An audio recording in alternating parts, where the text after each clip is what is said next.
Chile, right here. The deepest lake in the world. Yeah, hey, the marble cathedral. Yeah, the beautiful natural thing in the world. So we had to go to this city here, about 200 miles away from Kohike National Park, to go to here to see the lake. So the dirt road. So if you smaller, yeah, you see in the a little smaller, see, Santiago right here, and go all the way down here to B, Kohage, and next to number 8 lake.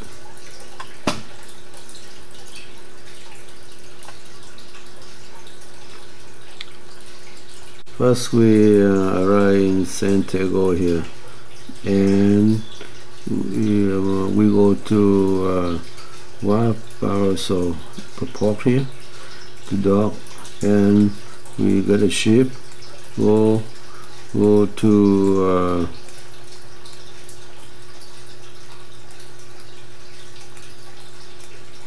go all the way to Baltimore here. This is Baltimore. Okay, Baltimore, and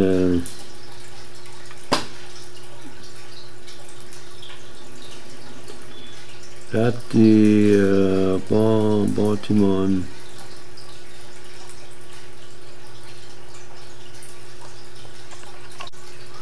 The second days we on Assi, and the third day we go to Baltimore here.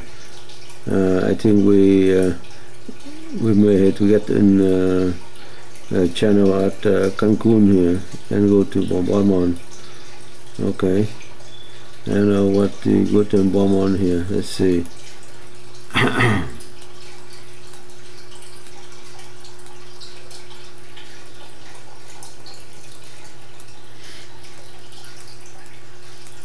Yeah,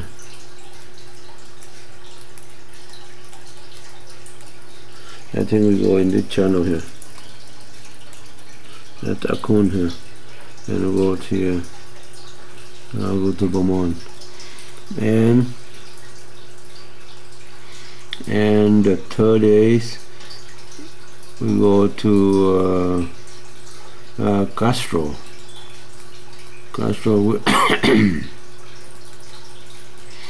Here, Castro, Beaumont here. The Castro, we go down here, Castro.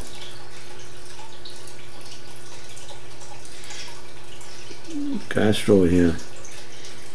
And the next day, Vieto Chacabuco. Go to Chacabuco number E. You go all the way, go to Chaco, E-way, right here, go to Chaco. We go all the way inside here. I think we go inside this pass here.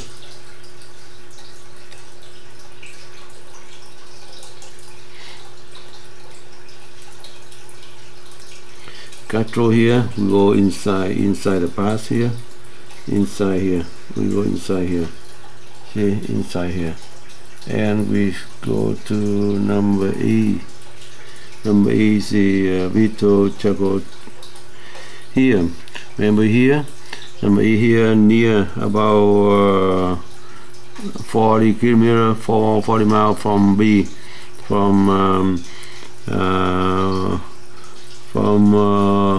Kohaki, Coyhaique,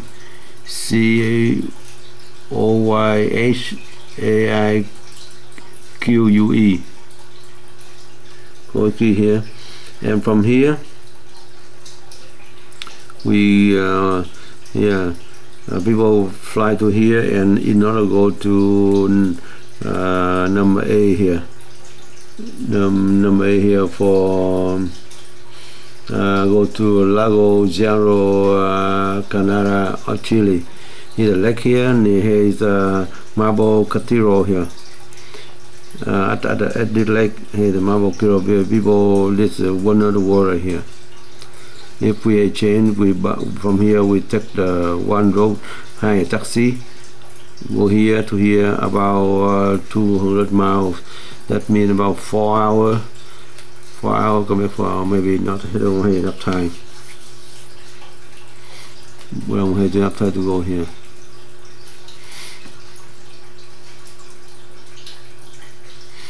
Okay, anyway, and that's where we here in let's see,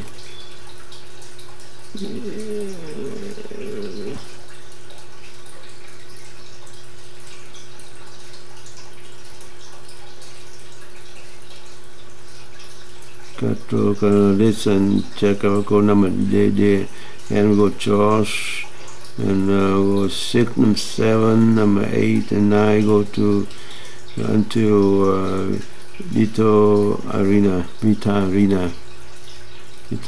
here.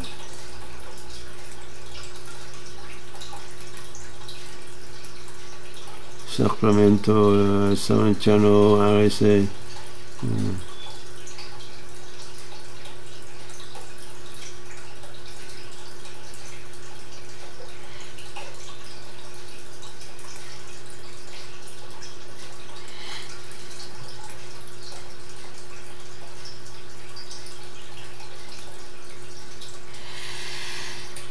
So number A, bit of the road near that, and now after that we get out, we go number F.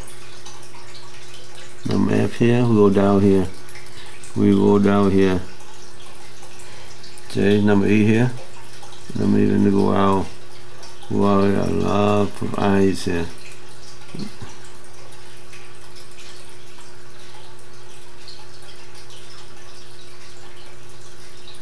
A lot of eye here. Go to I see Laguna Fraperona National Forest. Okay, National Forest here. That we see this one, National Forest. And after that, we go past that, we don't stop there. After that, we go to a lot of Bass Island research here. We go here and Win Baltimore and Win here, Winston.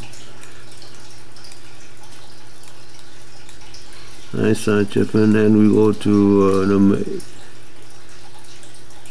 number F, Amita Glacier, and number G, Seminole Lake, the lake here. And we keep going F, G, and straight up more and H. Now we go to H.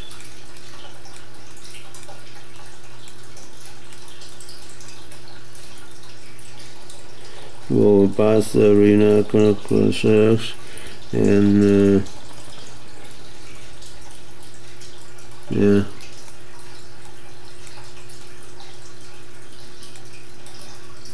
Now we go to Vita Arena here. Vita Arena. Yeah, Vita Arena right here. Vita Arena here. We have Natural Resource, Natural Laguna.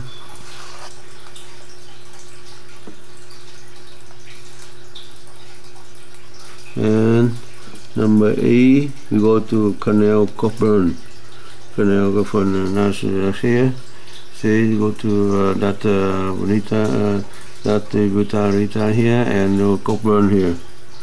Coburn here, island here. Yeah.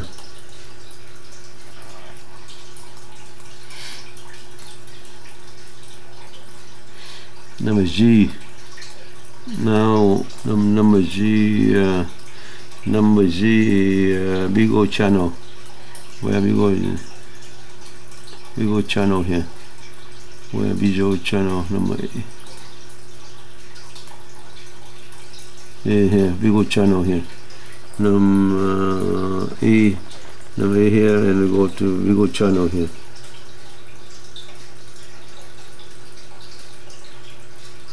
Number G and Isha Renta K. Usha here, the last one lateral in the world. After that we go to Capon here, Capon number L, Capon, and after Capon we go take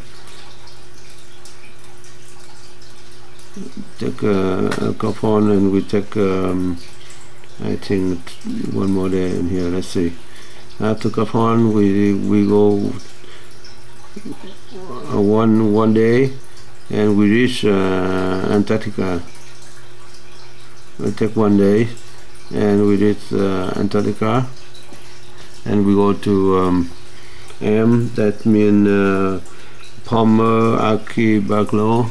Palmer here, Palmer Archipelago here, and number N is Danko Island. Danko Island here. Let's see. I want to zoom up here. Let's see what happened here.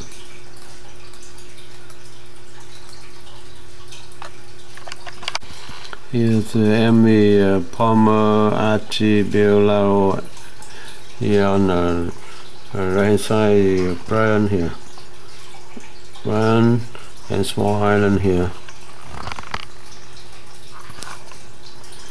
Small island here, in the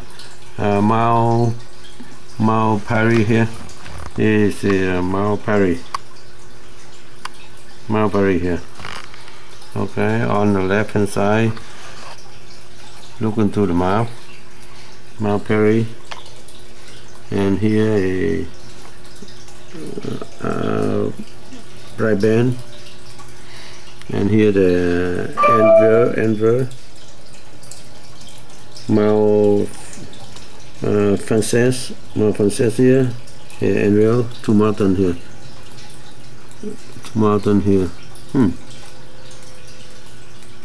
Okay, and here and at the then to Danko Islands, Danko Island.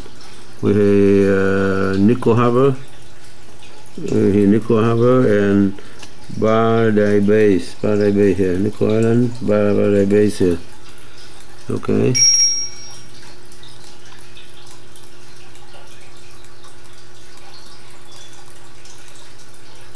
And Seal Cove here. Seal Cove here. Yeah. Trinity Island here. Yeah.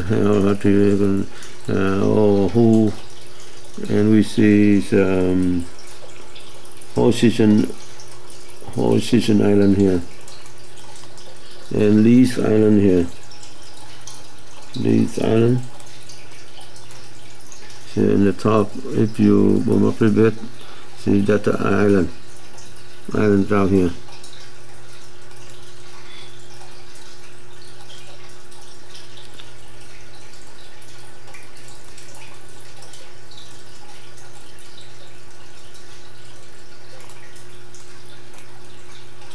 See the island.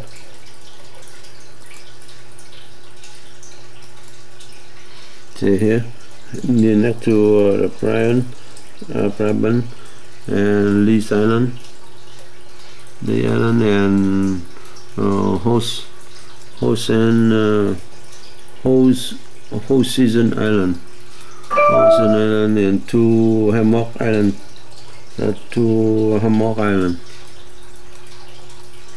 and Trinity Island, okay, a small island here. And over here, Astroville Island here, Astroville Island.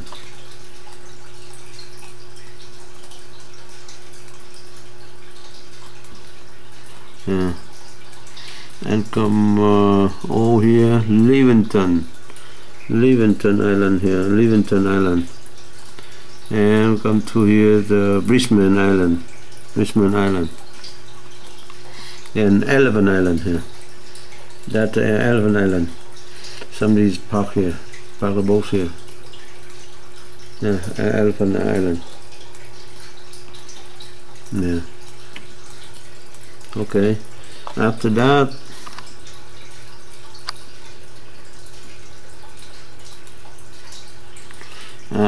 we come back. We come back here. Go to here. They call the number B, a Puerto Marine, anything that. Auto Marine. After Puerto Marine, we go to Montevideo right here, and we will go back to Buenos Aires, cross the street. The whole 22-day journey.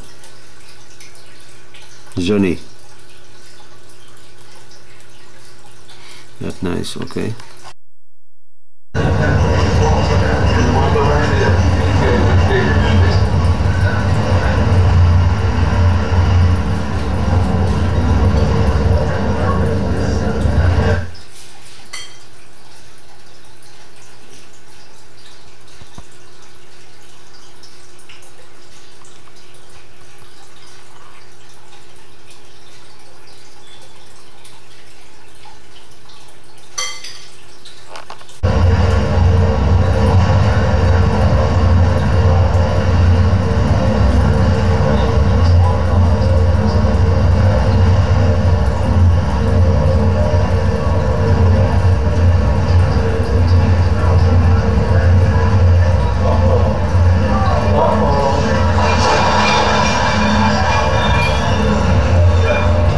We don't want to hit this one sideways.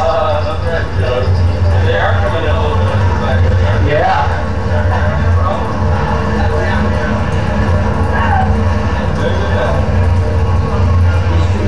He's trying to straighten it back out. Yeah.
Now we board the plane go to Miami. Miami. Night trip.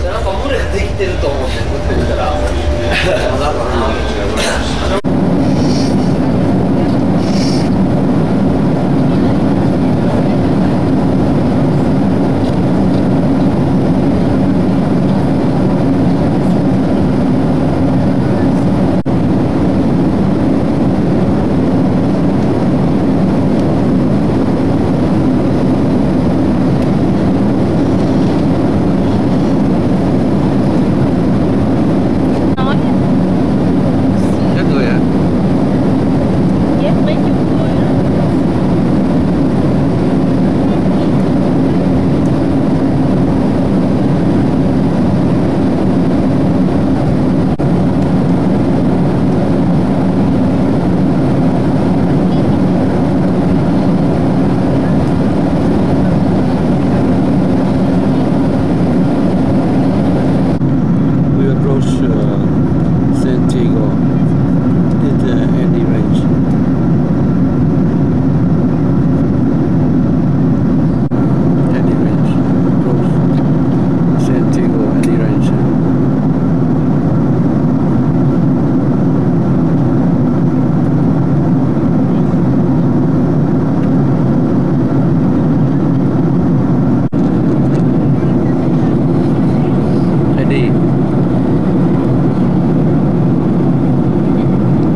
passing through the cabin and make your last and final safety check. If you have any remaining service items, please enter flight at this time. Damas y caballeros, en preparación para aterrizar en Santiago, le pedimos que tengan todos equipos electrónicos apagados, su mesa se...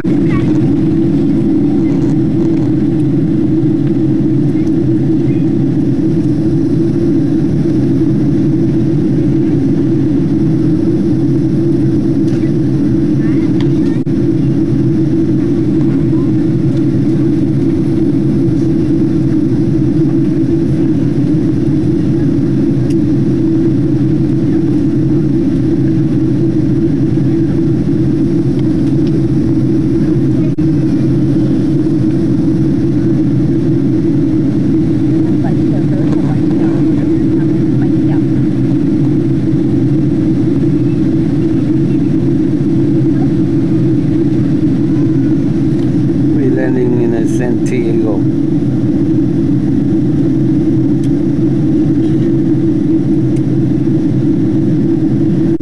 Đây là summer rồi. Summer.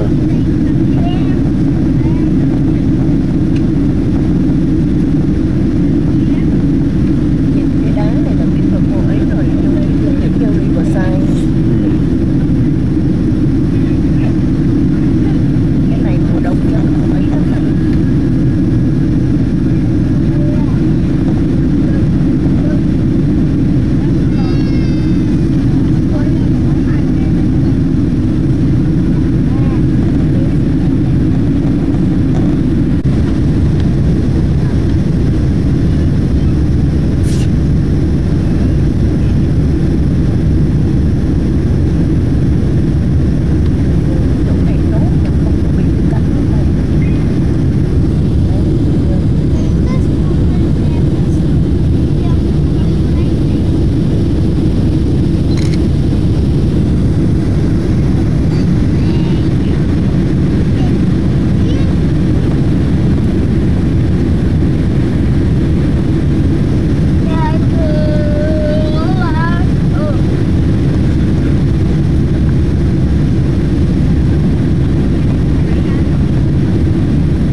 Chile, Santiago. Santiago. Creo que hoy nos vamos a ganar por eso, ¿no? No te preocupes. Ya tendré tiempo de cambiar.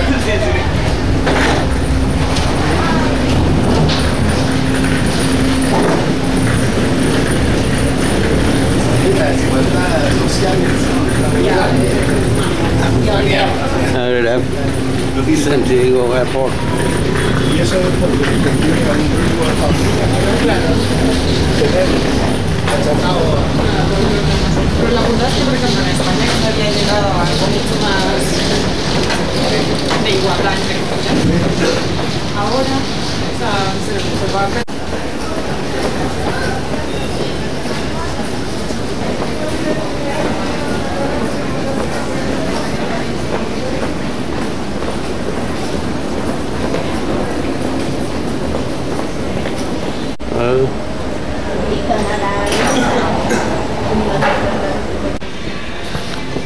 Santiago.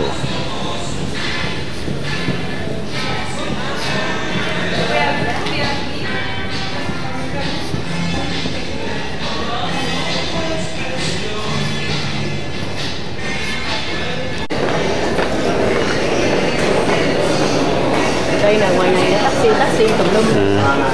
Thôi mình đi tới xe bus mình đi vòng vòng ra chơi cũng được, khỏi còn kiểu chợ. Đây.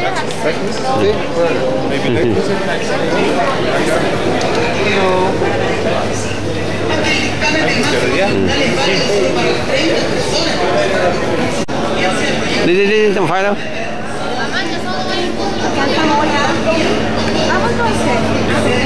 Oh no, street here hấp. Đây là hấp. Bây giờ leave airport. Now we go to San Diego.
San Diego.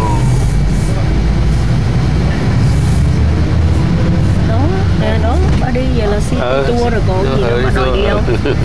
Trời ơi. Đây không có gì đặc biệt. Cái thành phố lớn mà nó cũng nghèo quá, nó có vẻ nghèo. Nhưng mà nếu mà nó nghèo mà dân cái như vậy là nó tốt rồi. Chứ Việt Nam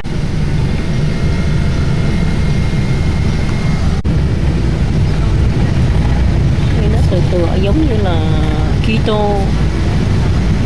Nghèo ha. Chịu quá là cô.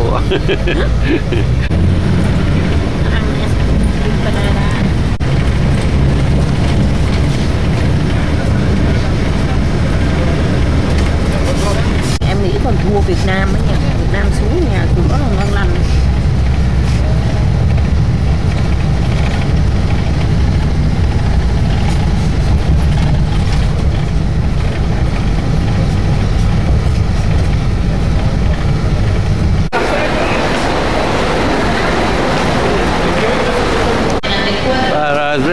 So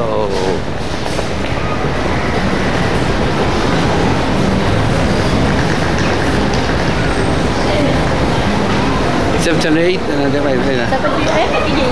Cái number. Number chứ cái gì hả? Biết rồi nhưng mà number đi đâu mới được chứ? Thì bác đi đó rồi. Đi đâu không ra? Em thấy ra.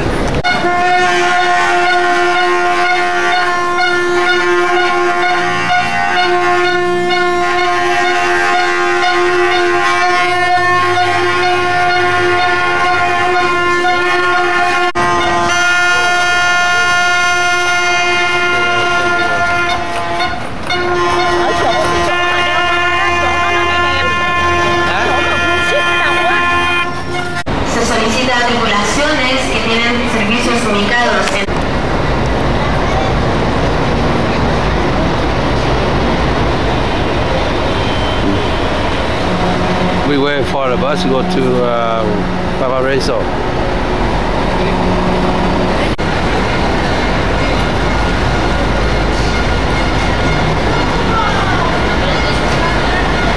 Se solicita regulación de la máquina 147.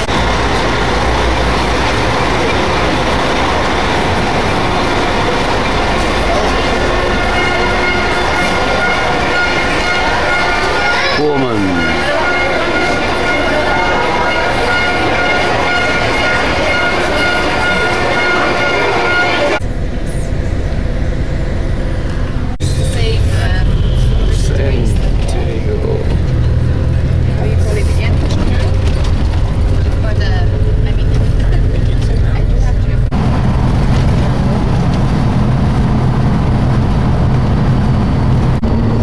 Here's gasoline too expensive. 780 peso a gallon. A liter. That means around $1.80 a liter. So that means about $750 a gallon. That's too expensive. In US now, you get double US, double price than US. Oh, too expensive. What a mountain here. Candy. Không dẫn mấy cục chung này.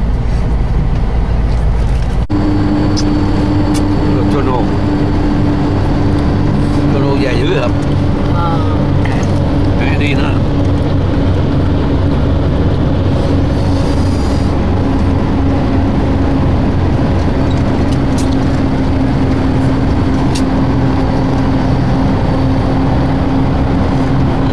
Đừng đi là núi vô núi dễ sợ không?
Cái này nó có cái tỉnh tên là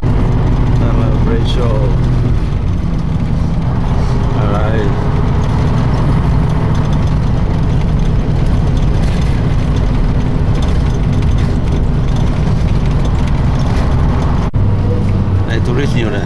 Này có tourist. Này tourist. Sunia này. University Cattolica. Cattolica. The Cattolica University. Yeah. Oh, Catholic University. Yeah. And now the park, we just come in and the park, the guy, he pick us up right away, not a taxi. Now we go ship.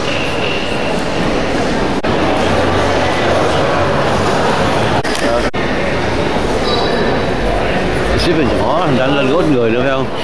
1.200 người check in rồi đó. Mới còn sớm mà đã 1.200 người check in rồi đó. Maximum speed có 21 knot thôi, không có chạy nhanh được.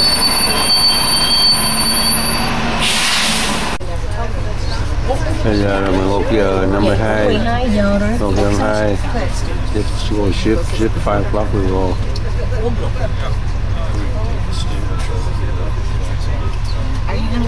First time I've ever had my passport. Moto,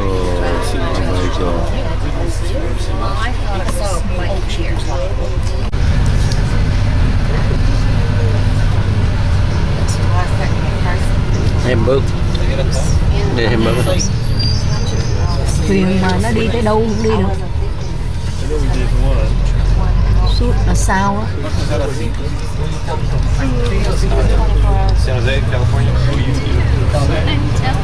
Thằng ông này từ San Jose à? Việt Nam.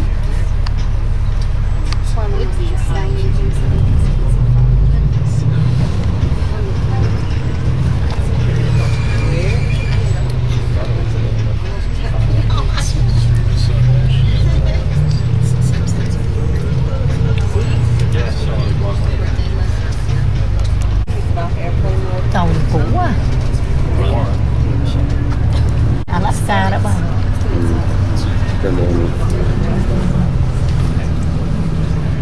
Tàu nó xưa dữ à. Happy holiday à.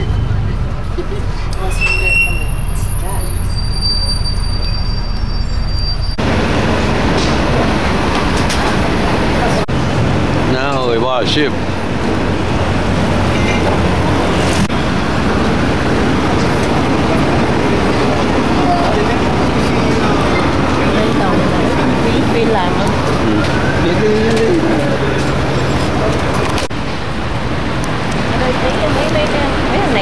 bạc nhiều lắm rồi.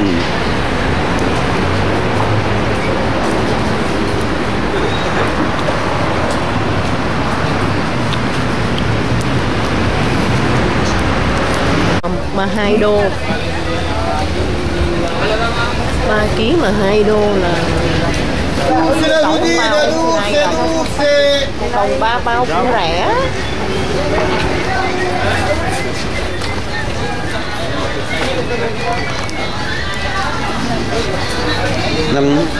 Đồng kilo nè, đồng bao nè. Một đô 2 đồng chứ. Đồng bao. Đồng bao rẻ. Rẻ hả? Rẻ. Đồng bao rẻ cũng được. Đồng Mỹ nhiêu? Đồng Mỹ nhiêu? Ở Mỹ bây giờ này là phải 2-3 đồng, 3 đồng. Vậy làm bao hả? Nhưng mua đi, mua thằng không? Ồ, nó có cho anh em lên không á chứ? Nãy nó để phút này kia nó chậm lại. Cho phút đâu chậm lại, nó chuyện gì? Nó xét nó chậm lại. Đi hào. Đi hào. Đi hào. Y de ahí te vaya a la moneda a sacar. Tầm 5 giá bắt đắt chứ. No hay problema.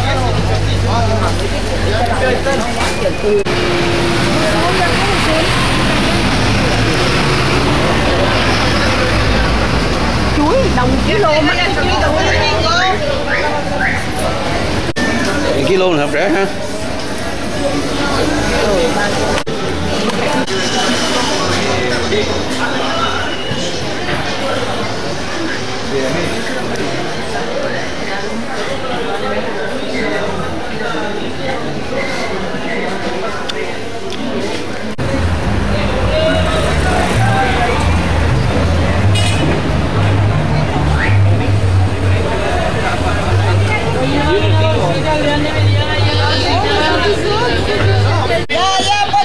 Habla español.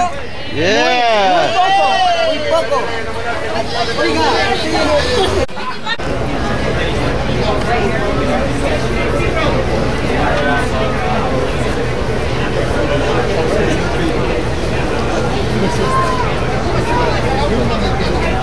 Mấy đứa này khít không này.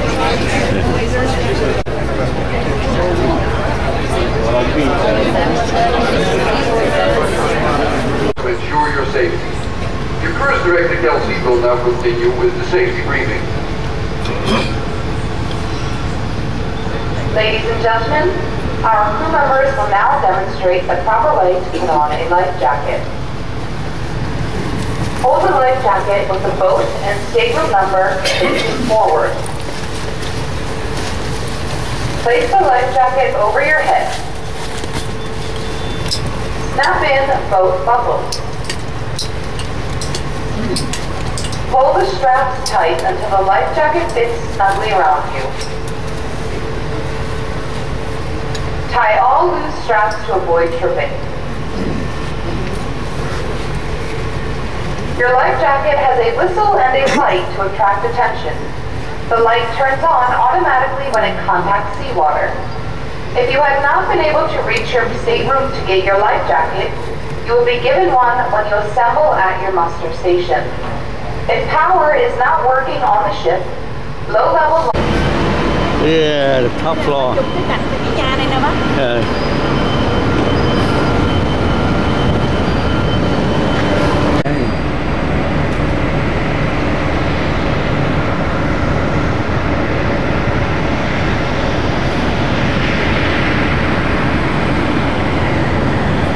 Đây không có điều xe bộ không?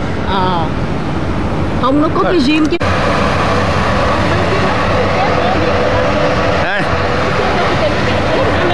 Cái gì?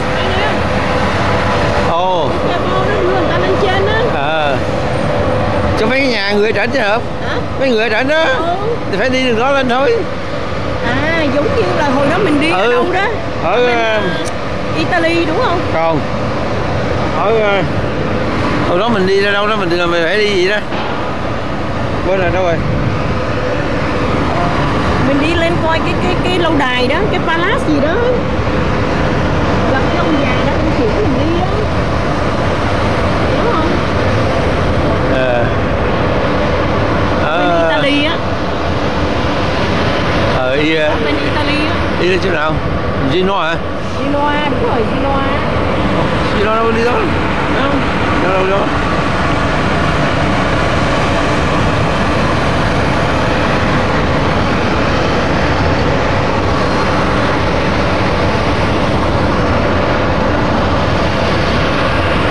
Chọc bá hai đi vô. Con nọ bá hai đi bá hai kể chuyện bá hai đi đâu á, ba lại có kể cho ba nghe. Có ông già đó gì?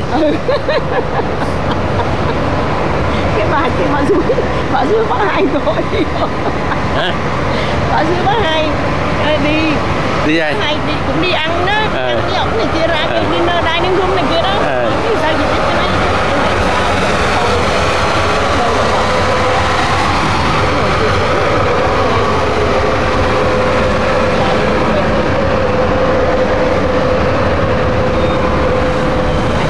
Nó ở tầng số mấy à? Thường cái gym nó nằm trong cái spa.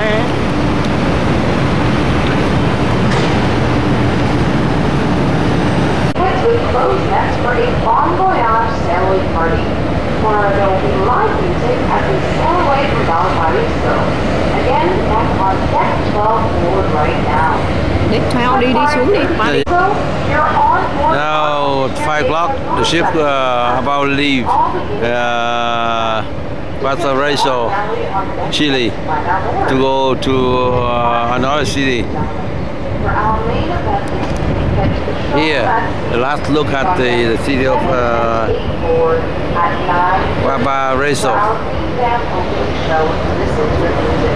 Again, that'll be at 9:30 tonight on decks 7 and 8.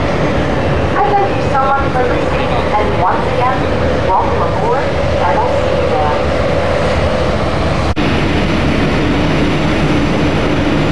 Rồi, cái nào này?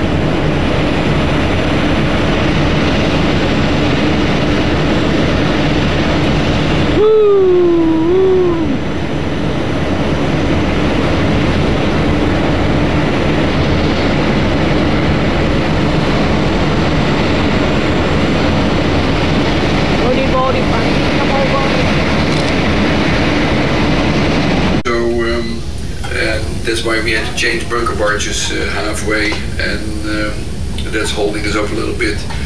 Once we get out of here, I think now it will be close to 7 p.m. We'll put the pedal to the metal and we'll be running as fast as we can. I'd like to warn you already that it will be quite windy outside during the night of tomorrow. They're predicting about 25 to 30 miles wind head on. We put on another 20, so be very careful on the outside decks when you try to open the doors to the outside decks and balcony doors. Most of the swell should be head on as well, but if the ship moves, then please remember that bathroom doors like to slam shut from those magnets and claim your fingers, so be always on the lookout for that. Then if you have kids with you, this time of the year we don't see many kids, but set up a reporting system with them so that you know at all times where your kids are. We cannot turn the ship around every time you cannot find your child, so you're responsible for that. Also, we have no lifeguards in the swimming pools, so you have to supervise your kids spending.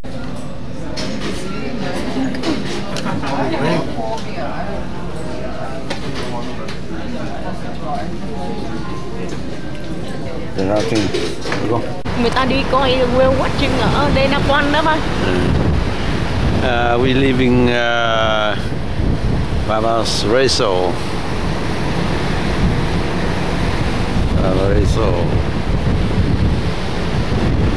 Ô, ngoài này cũng đẹp không? Nãy không thấy ngoài này nè. Này nè. Đâu có, nãy nó đậu trong kia, đâu ra chỗ này đâu. Mình không thấy. Ngoài này cũng đẹp.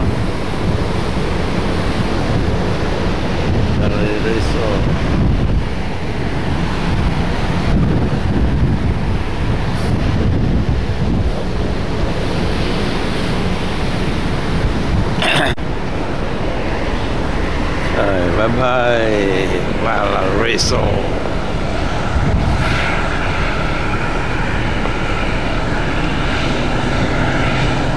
See the map of routing here. The Bonson, Beautomont. Go down here. Go to Castro, Chile, Castro, and go down here. Go down here.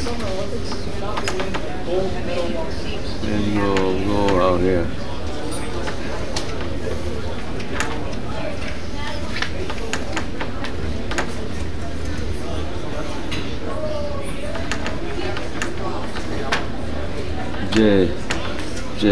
Dominicano.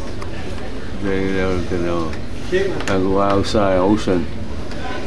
Go ocean, go ocean, go ocean. And go to here.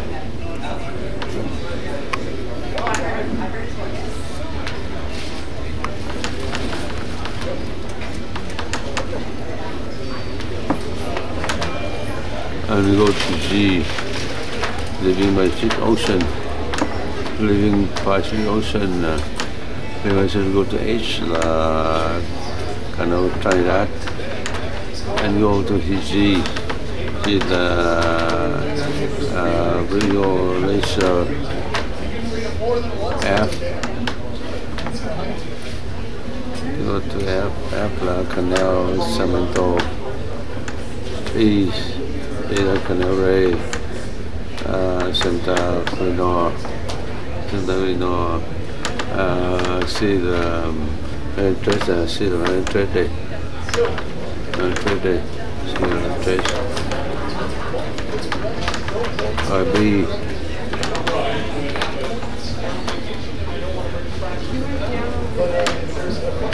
See the shipwreck.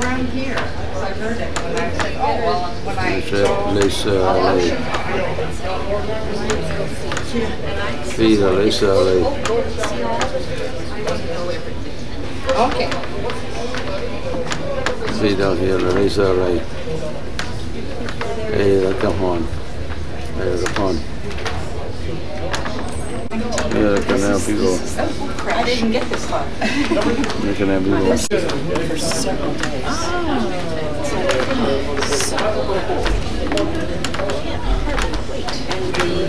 Here we go, Ron. He wants to wait as in yes. Là thì cứ 000 hết à. Không có cái gì á, nhớ không? Now we giờ nó đang nè. Nó chạy tới Plutomont. Today we at Valparaiso right now. Ship go to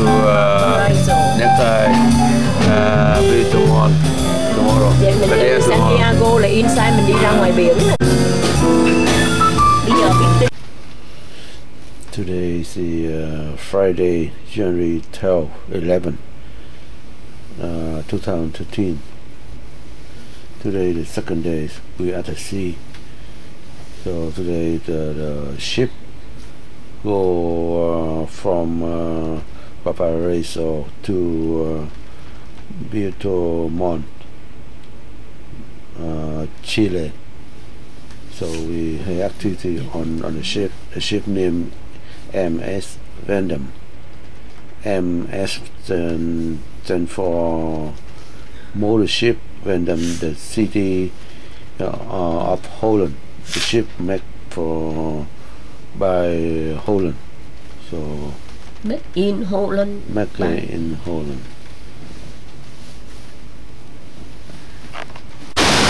Worth watching.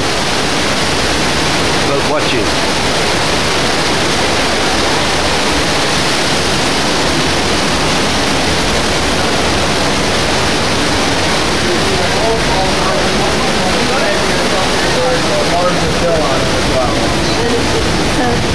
The wings are more like the... I mean that changes as they fly. The real one that's hard to separate from this white chin petrel is going to be the Westland petrel. They're shaped very similarly. The Westland tends to have a bit more of an extension on the wings and has this dark tip to the bill. Oh, more. Yep. very, very... Oh yeah.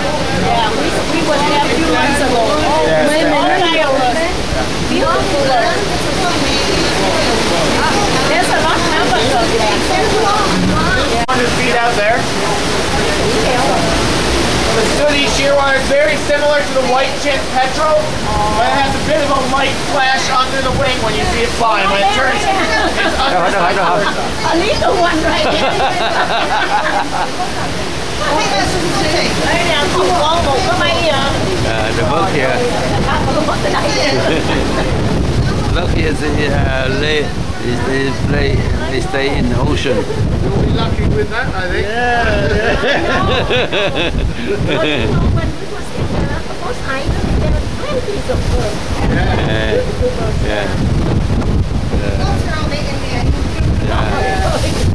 They just stay in and breathe.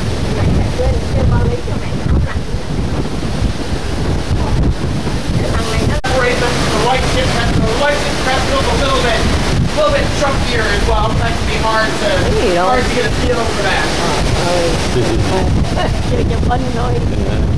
Cũng hay chứ hả?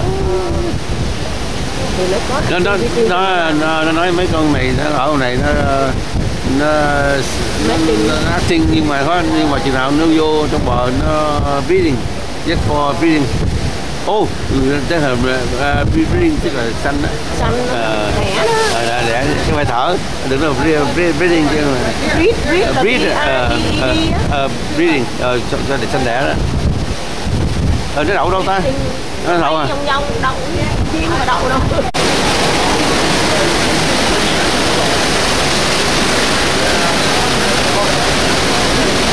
Bây giờ có thể có cái bossy whale ta. Có luôn.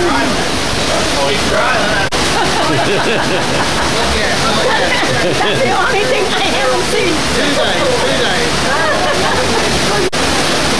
Like the travel guy said, working here never land. They just fly day and night, and sometimes they land on the water. But they only go to the land when they breed.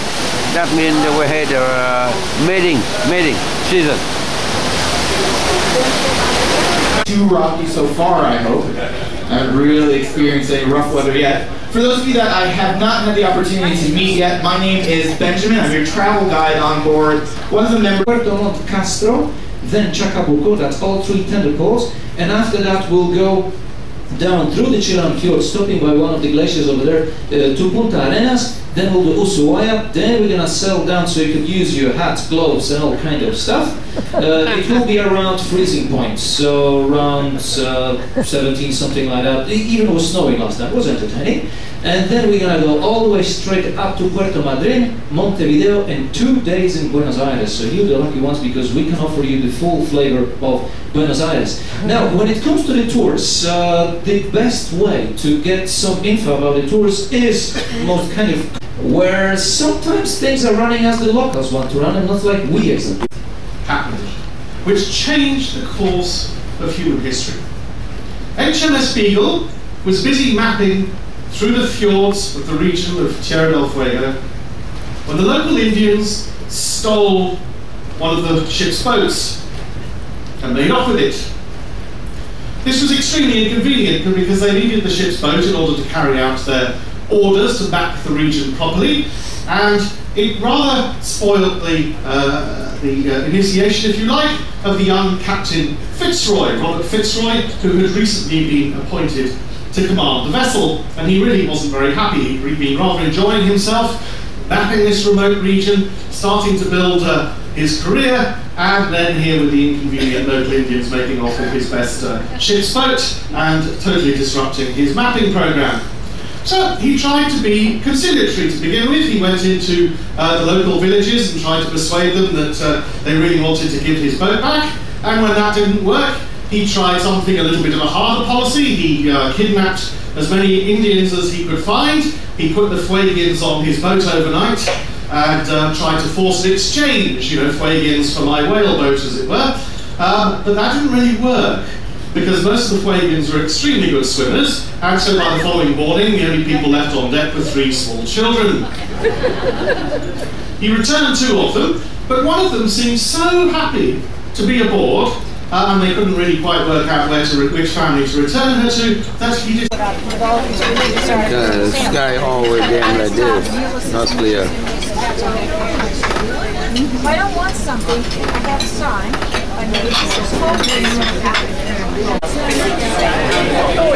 Good. Good. A lot of old people here, not young.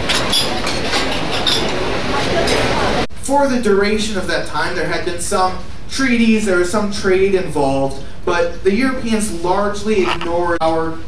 He implements a lot of left-leaning policies at the time. He aligns himself fairly strongly with Fidel Castro. He implements a lot of land distribution and nationalizes a lot of U.S. interests down here in Chile. That doesn't make the United States very happy, and in 1973 there's a CIA-backed coup. Allende ends up shooting himself. He commits suicide within the presidential palace, and Pinochet comes to power. Pinochet had been the military leader of that coup. He ends up appointing a lot of his cronies, a lot of other people from the military, to positions of power within the Chilean government.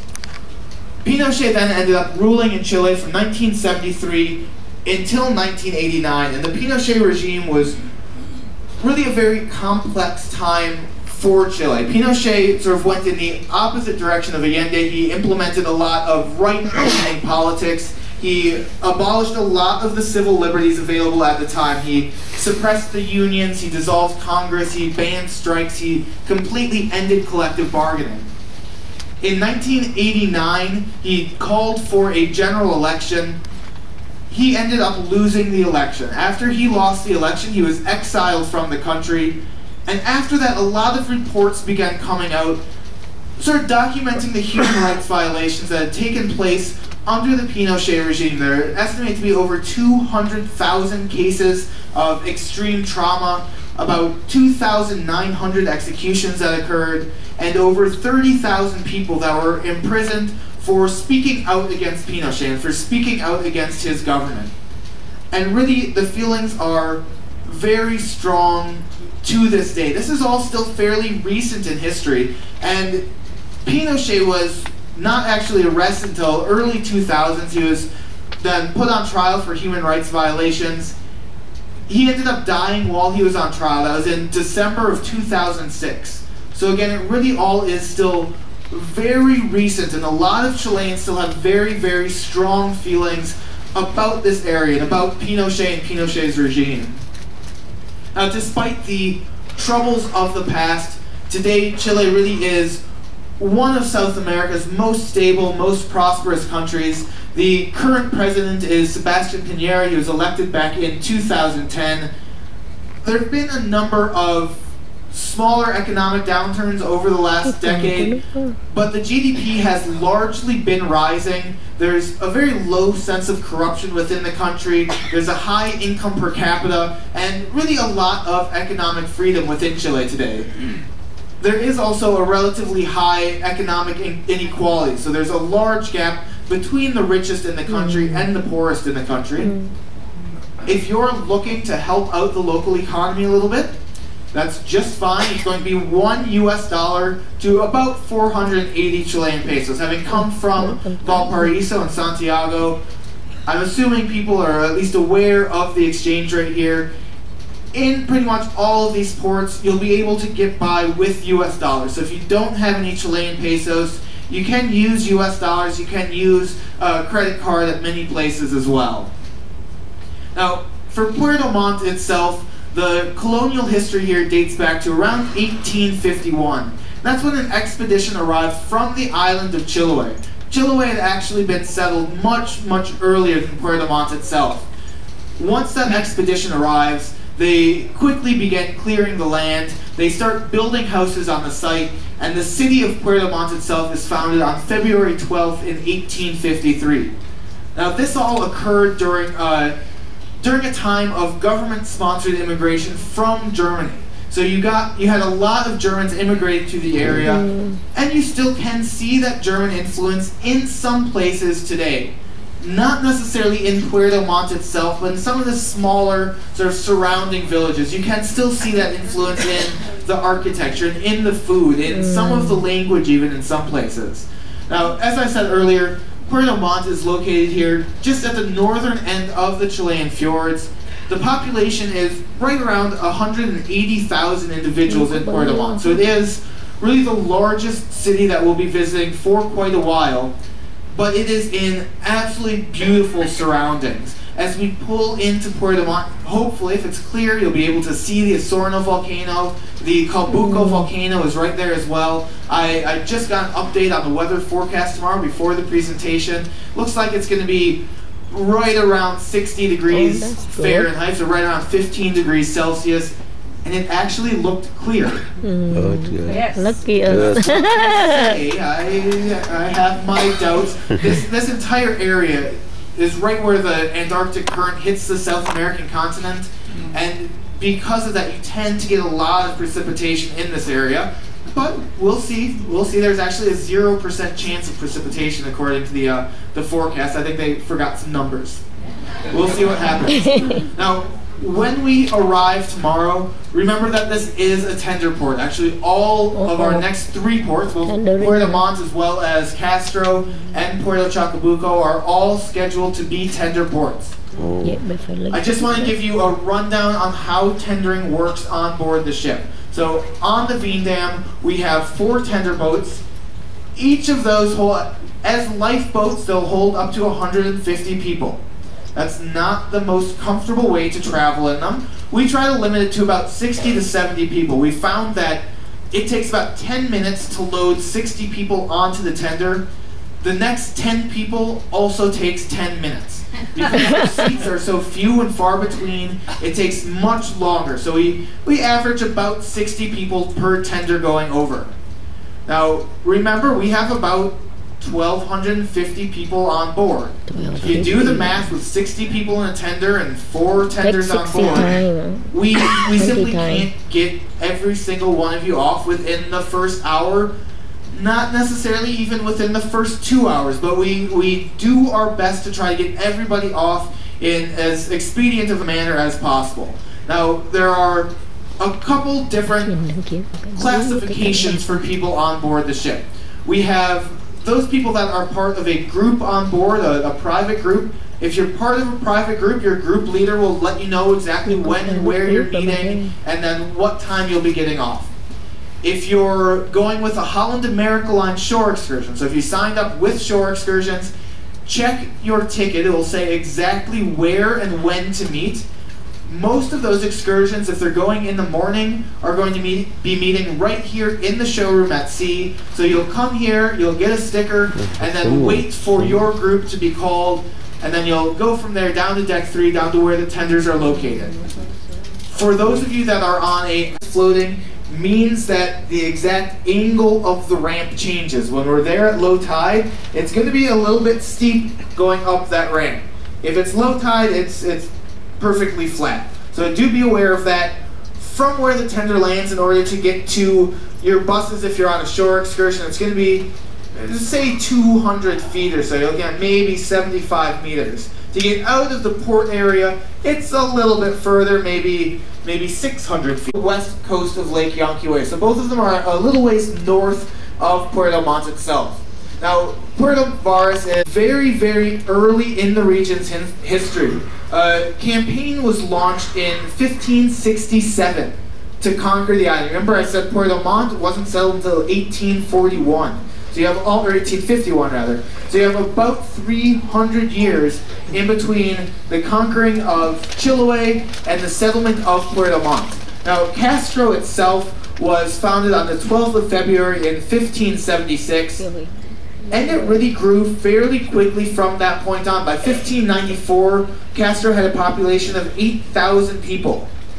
Unfortunately, they started experiencing a lot of raids by pirates. There were a number of earthquakes in the region. The town was actually almost completely destroyed by an earthquake in 1837. So after that initial sort of boom in population, you saw it stagnate a little bit. It didn't really continue that growth trend. By the early 1900s, the population was actually down to around 1,250 people. So it was a very small place. But at that point, a railroad started to be built through Chile and was extended onto the island of Chiloé. And that really increased development of the region. The current population in Castro, and the province, the area of Castro itself, is right around 30,000 people. Now, the town of Castro itself really is a great place to start your exploration of the region. Of course, they do have a Plaza de Armas. Let me just go back a slide here.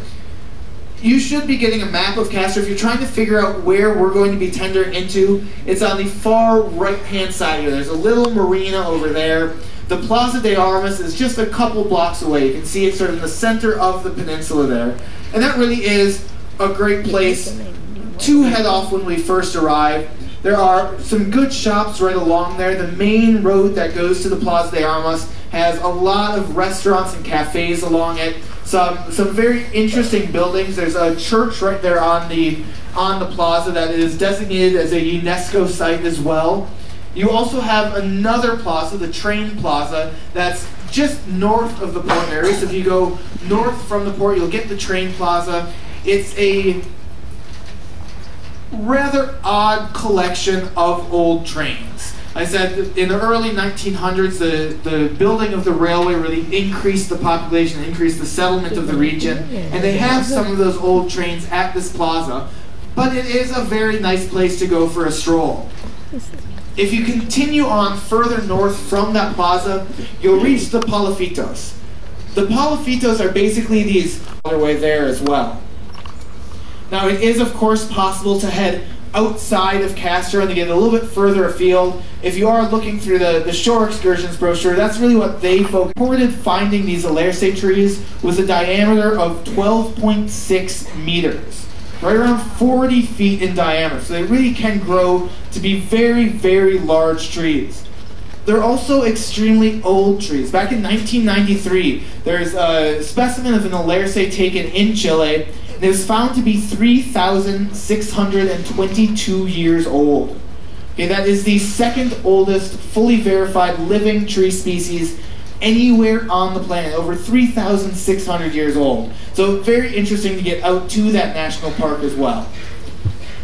After leaving Castro, we'll be heading further south again as we work our way up to Puerto Chacabuco, as well as when we leave Puerto Chacabuco, we're going to be heading through the Isen Fjord. The Isen Fjord is not a huge population. Sometimes they'll put on a little arts and crafts fair sort of at their plaza, but otherwise there's really not much going on in the town itself. Puerto Isen is around 9 miles away. That's at the head of the Isen Fjord, and it was the main port in the region, but after 1991, the river was clogged a little bit, so they moved a lot of the infrastructure as far as port facilities down to Puerto Chacabuco instead. Now, the main highlights in this area, as I said, there's not a lot in town. The main highlights are the sort of natural sites within the area. Remember that this is up a Chilean fjord, and this is actually, in my opinion, one of the nicest fjords that will be seen on this itinerary.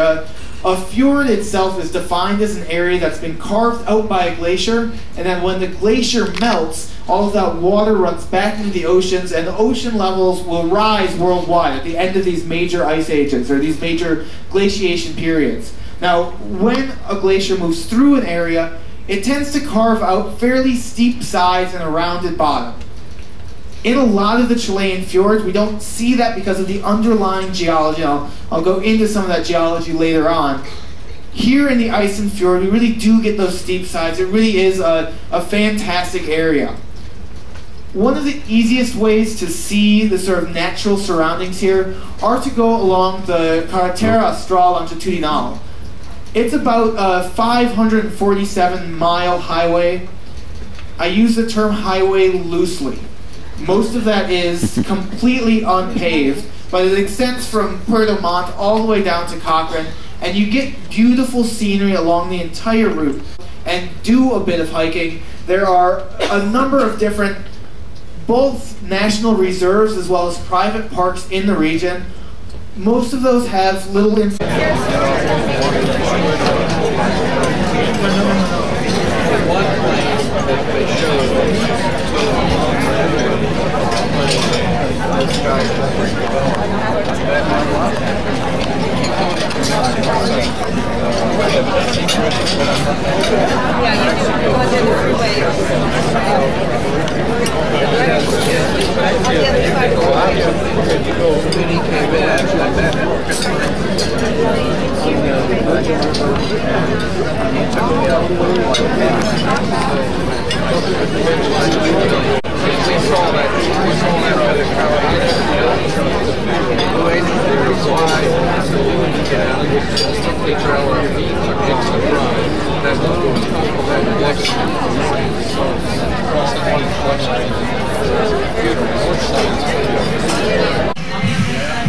Big wave.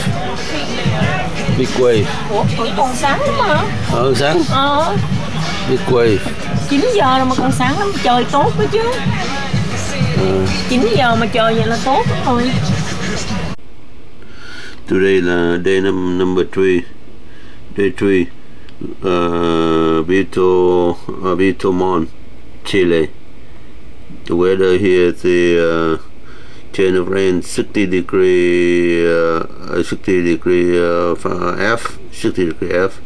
Saturday, January 12, 13. So we arrive at 8 a.m. and come back at 4:30. Now we go to we arrived Vito Mon here at the Vito Mon Lake and the street here, and Vito Mon right here in Chile. Here the Lake district.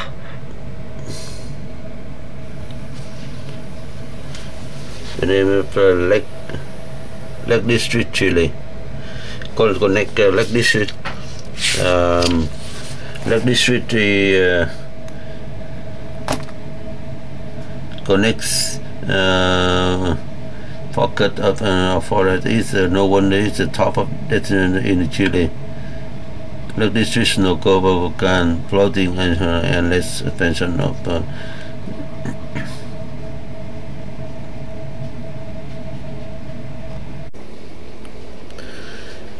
name of 12 large curved lake. The lake district there's no small lake at 12 river and stream lake to some of Chile richest freshwater fishing ground, 6 volcano in the district center, the highest in more than 9,000 feet for the east, for past range from Morocco and into Argentina, and it has the region capital, a largest city near South San Diego. Terminate runway, it contains a portion of Banam Highway connecting to straight up more than 16,000 miles from Antarctica to south the tip of Chilo Island. Portimon, the largest German community. German colonists first arrived in 1950. Here's the Lake District, map of Lake District. Here the scale is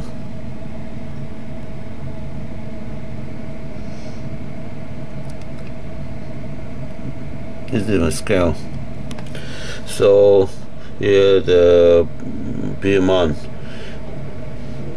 where we dock here, right here, we tender over here, and go the taxi, go to Piedmont, and we want here about from the dock to here about 30 miles from Piedmont to go to Piedmont near the local and Kabuku, and go to Highway 5 here. I have Highway 5, go to Pito Vara, go to right here, and about and It can be about 10 miles, and from here put a bit over go to freeway to 225, go to Ensenada, and Ensenada go to Petro Hill, and go to Volcan here, the lake Volcan, and come back. That intent we go today. Either we get the taxi or rent a car. What?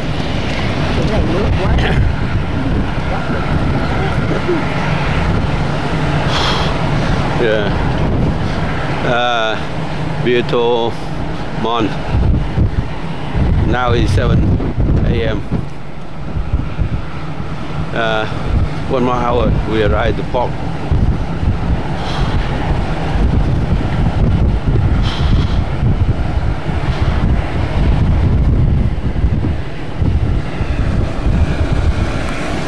Beaumont.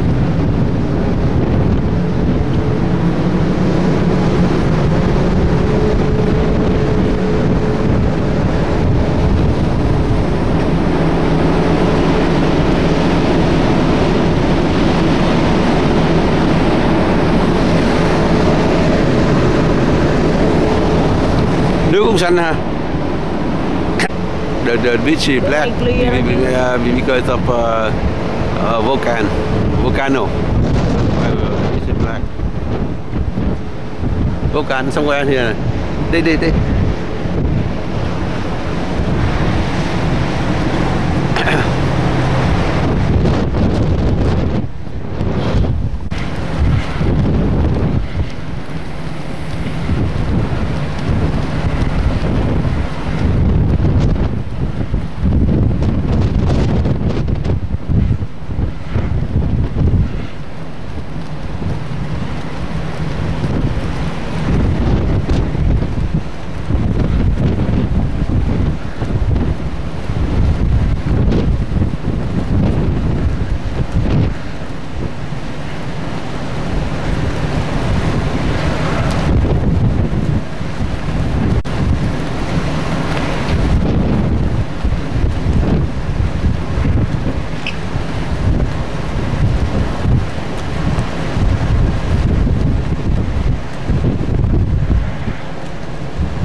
Yeah, the ship.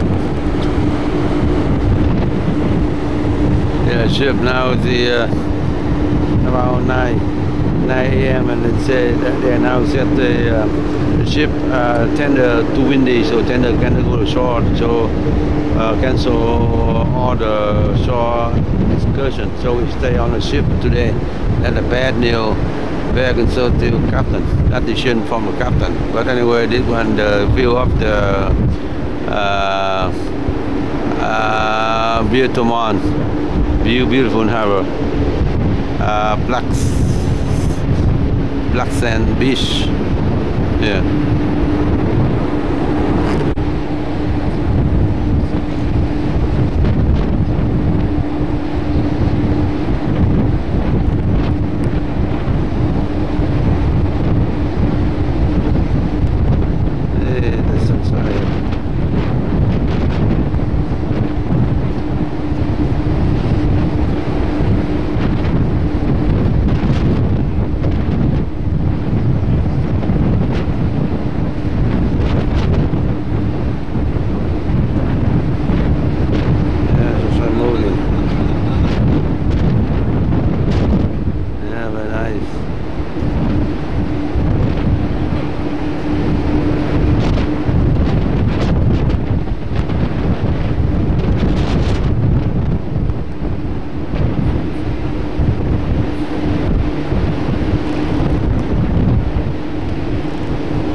Bituman.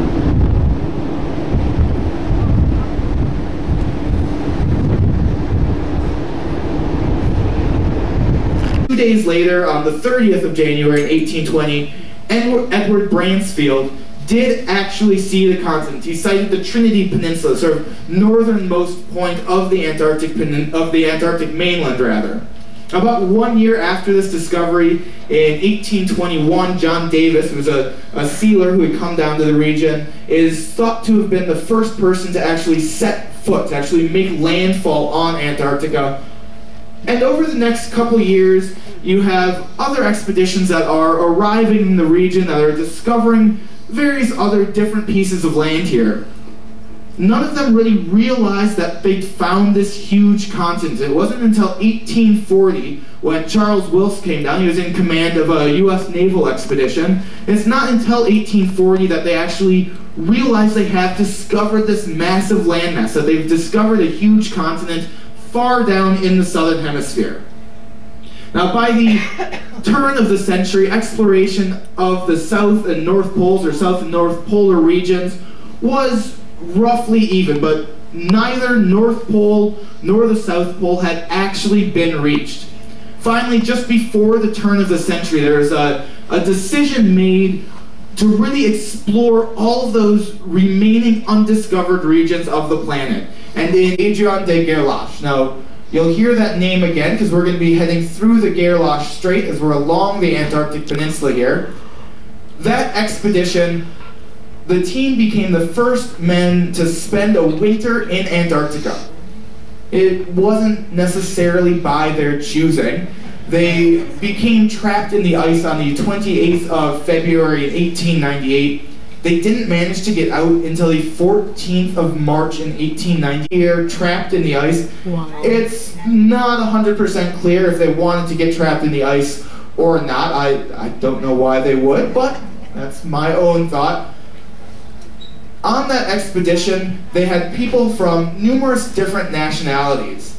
And it's thought that that may be one of the reasons that some of the people involved didn't fare so well. There are cases of insanity over the course of this expedition. It's thought that possibly it's because they couldn't actually communicate with one another while they were trapped in the ice down in Antarctica. Now, while some of the people on the expedition may have gone a little bit insane, others ended up becoming the heroes in the world of polar exploration. People like Roald Amundsen and Frederick Cook. Now, I'll return to Amundsen and Cook in a little bit here, but for now, our story really continues with the Discovery Expedition. The Discovery Expedition was meant as a joint exploratory and scientific endeavor